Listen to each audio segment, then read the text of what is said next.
Assalamualaikum warahmatullahi wabarakatuh. Alhamdulillahirrahmanirrahim. Pada kesempatan kali ini saya, Rizky Setiabudi dari kelas Swift, akan mempresentasikan hasil ujian praktik Computer Aided Recognition Animal Image Classification pada domain Computer Vision. Langsung saja, saya akan menjelaskan tentang Animal Image Classification.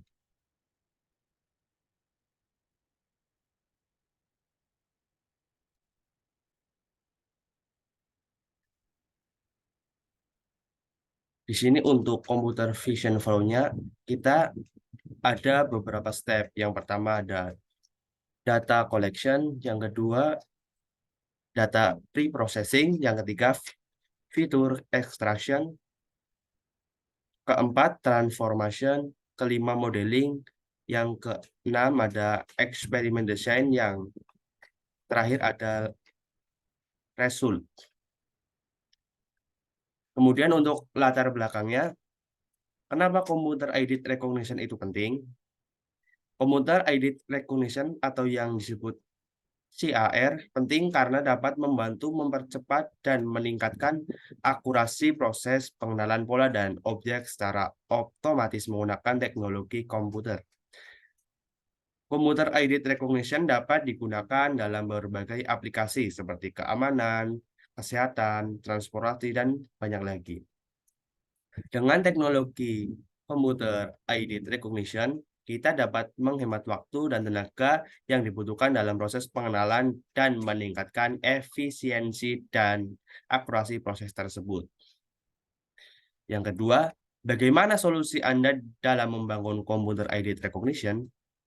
Solusi dalam membangun computer aided recognition CAR adalah dengan menentukan tujuan, memilih dataset yang cukup, memilih algoritma dan modeling yang sesuai, melakukan pengolahan data yang efektif, dan melakukan evaluasi dan peningkatan secara berkala. Dengan cara ini kita dapat membangun sistem computer aided recognition atau CAR yang efektif dan akurat untuk digunakan dalam berbagai aplikasi seperti animal image classification. Selanjutnya ada data collection. Dataset yang digunakan dalam proses klasifikasi ini adalah menggunakan 2.800 train image untuk 4 jenis hewan dan 720 test image untuk 4 jenis hewan. Hewannya ada kucing, kemudian anjing, kemudian kuda, dan satu lagi apa namanya lupa. Intinya ada 4 jenis hewan yang terdiri dari kucing, anjing, kuda, dan satu lagi ini hewan mungkin sejenisnya kuda. Selanjutnya untuk data pre-processing. Jelaskan data pre-processing yang Anda lakukan.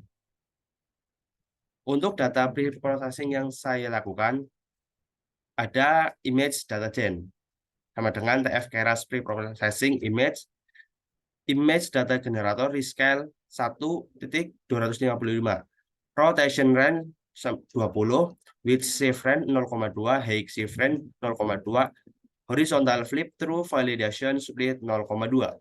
Data processing merupakan salah satu tahapan penting dalam membangun computer aided recognition atau CAR yang efektif dan akurat. Beberapa data pre-processing yang dapat dilakukan antara lain. Yang pertama adalah rescale. Rescale tersebut mengubah skala gambar dengan faktor 1/255 yang akan mengubah nilai piksel gambar dari rentang 0 sampai 255 menjadi rentang 0 sampai 1. Selanjutnya ada rotation range, membuat rotasi acak pada gambar dalam rentang 0 sampai 20 derajat. Kemudian width shift range dan height shift range memindahkan gambar secara horizontal dan vertikal secara acak dalam rentang 0 sampai 0,2 kali lebar atau tinggi gambar. Selanjutnya horizontal flip, membalik gambar secara horizontal secara acak.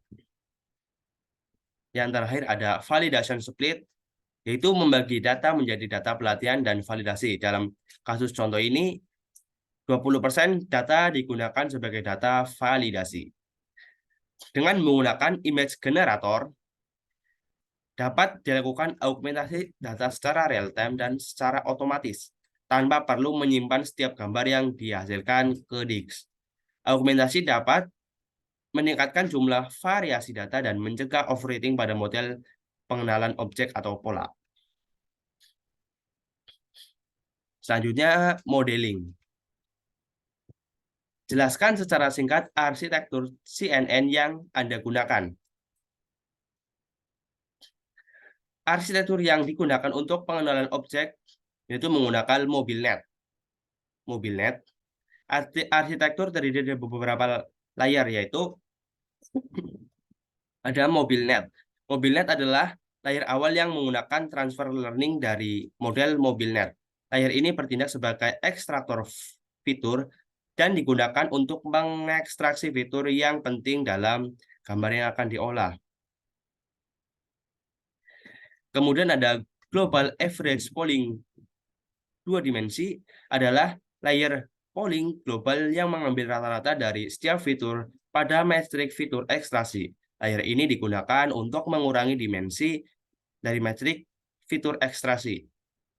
Kemudian ada flatten. Flatten adalah layer yang mengubah metrik fitur ekstraksi menjadi sebuah vektor satu dimensi. Selanjutnya ada dense, adalah layer fully connected yang bertujuan untuk memproses vektor fitur hasil ekstraksi sebelum dijadikan output akhir. Terdapat 3 dense layer dalam arsitektur ini. Dense layer pertama memiliki 1024 neuron dengan fungsi aktivasi ReLU, dan dense layer kedua memiliki 512 neuron dengan aktivasi ReLU, dan dense layer ketiga merupakan layer output memiliki 4 neuron dengan fungsi aktivasi softmax. Dengan menggunakan arsitektur ini, kita dapat menghasilkan model pengenalan objek atau pola dengan memproses gambar dengan ukuran 224 kali 224 pixel dengan mengeluarkan output berupa kelas objek atau pola yang terdeteksi dari gambar tersebut. Ini merupakan gambar dari arsitektur CNN yang digunakan. Pertama ada MobileNet, kita inisiasikan TF Keras Application MobileNet input shape 224/224,3 in cloud top files by imagement. Untuk modelnya sudah dijelaskan. Kemudian kita lanjut. Selanjutnya, pengompilan model pengenalan objek atau pola yang sudah dibuat. Setelah model dibuat, kita selanjutnya melakukan pengompilan pada model. Berikut gambar compile CNN yang digunakan. Model compile optimizer TF Keras optimizer SGD dengan learning rate 0,005 dan momentum 0,9. Loss kategori cross entropy metrik akurasi. Kemudian ditampilkan. Optimizer adalah algoritma yang digunakan untuk menyesuaikan bobot dan bias dalam model selama pelatihan. Dalam kasus ini, algoritma yang digunakan adalah SGD, Stochastic Gradient Descent, dengan learning rate sebesar 0,005 dan momentum sebesar 0,9.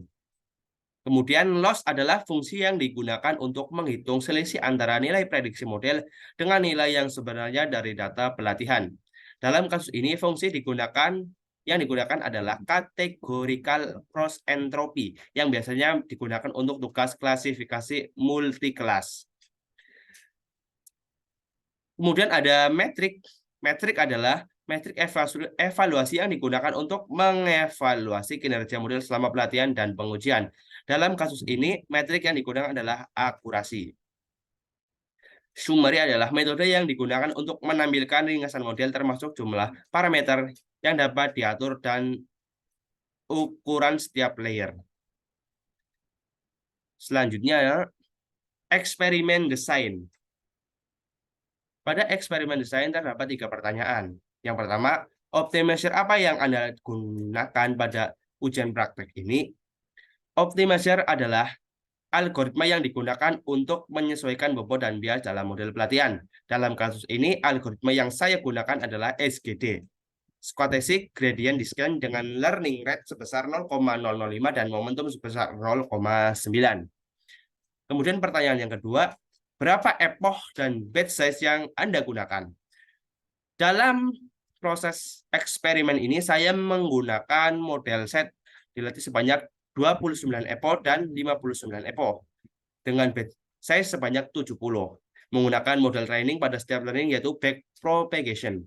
Selama proses training, setiap epoch model akan diukur performanya menggunakan data validation dan dipass melalui parameter validation data. Hasil dari proses training tersebut disimpan pada variabel history. Kemudian jelaskan metrik evaluation yang Anda gunakan.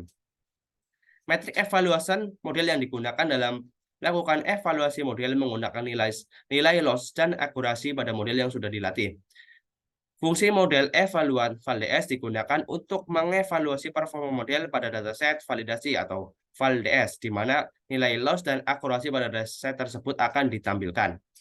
Visualisasi performa training dan validation pada model dilakukan dengan menggunakan library Matplotlib. Dengan melihat kedua plot ini dapat diidentifikasi apakah model mengalami overfitting atau underfitting, serta performa yang dihasilkan dari model tersebut.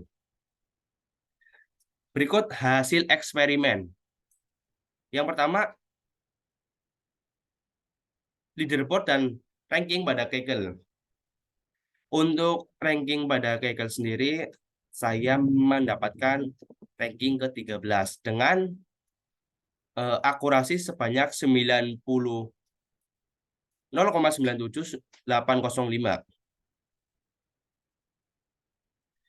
Kemudian penjelasan secara singkat terkait hasil yang Anda dapatkan. Untuk hasil akurasi ini saya menggunakan epoch sebanyak 29 dengan akurasinya 0,9589. Kemudian secara grafik antara loss dan validation loss dapat dikatakan converger karena mengalami perubahan secara bersama-sama. Sedangkan akurasi dan val akurasi juga dapat dikatakan konvergen karena dapat meningkat secara bersama-sama. Yang kedua, ini saya menggunakan epoch sebanyak 59 dengan hasil akurasi 0,9571.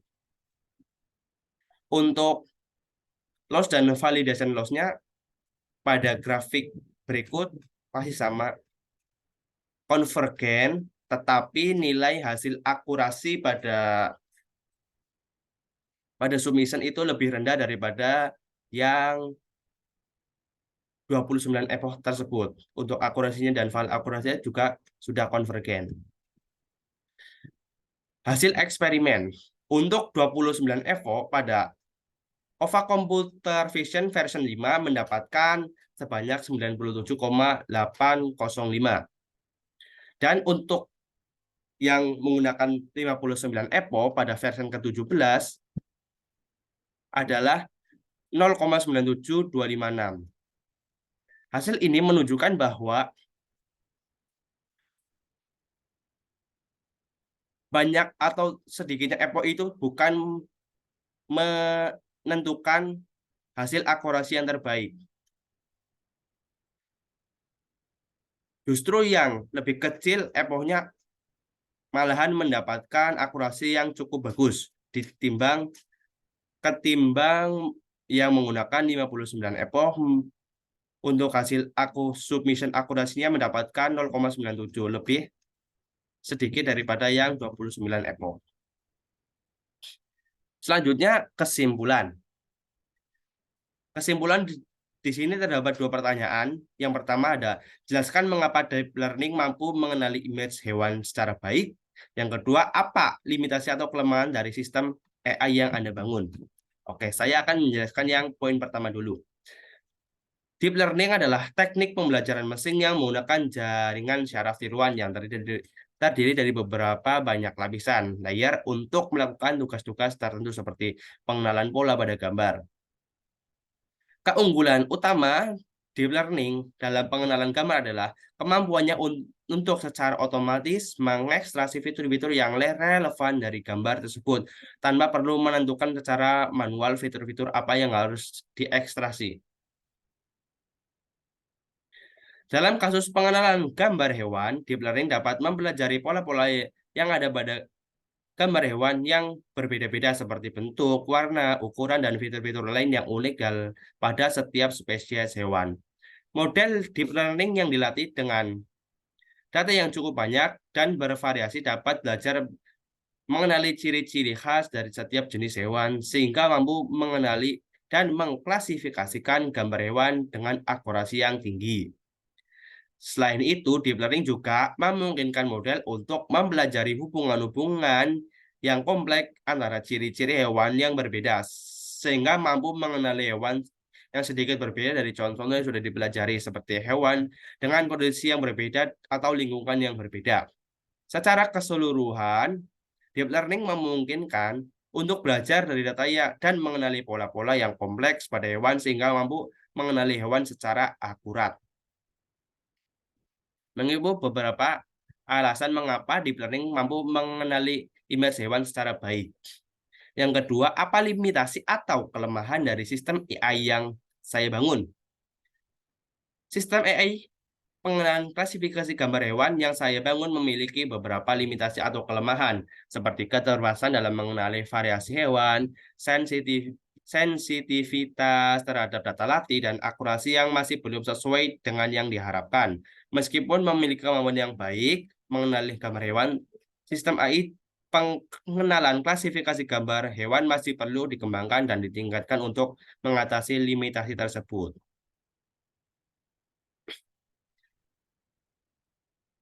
Berikut presentasi dari tugas praktik computer vision, klasifikasi gambar hewan. Kurang lebihnya mohon maaf. Wassalamualaikum warahmatullahi wabarakatuh.